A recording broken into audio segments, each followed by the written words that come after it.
સાયખાની Luna કંપનીના executive સાથે Airtel કંપનીના અધિકારીની ઓળખ આપી ભેજાબાજે ₹15.64 લાખની ઠગાઈ કરી. ભરૂચ શહેરના નારાયણ સ્ક્વેર ખાતે રહેતા મૂળ યુપીના અમલકુમાર યાદવ સાયખાની લ્યુના કેમિકલ કંપનીમાં એક્ઝિક્યુટિવ તરીકે ફરજ બજાવે છે.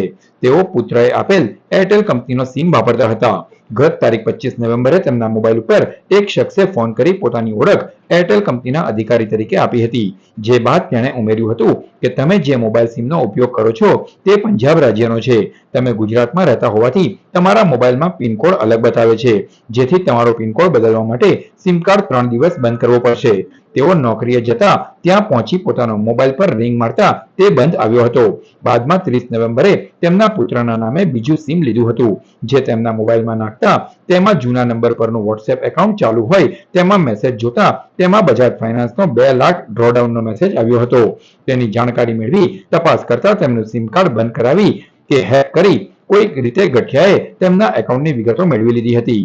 અલગ અલગ એકાઉન્ટમાંથી કુલ ₹15.64 લાખ ટ્રાન્સફર કરાવી લીધા હતા. આખરે તેઓએ ભરૂચ સાયબર ક્રાઇમ પોલીસ સ્ટેશનમાં ફરિયાદ નોંધાવી હતી.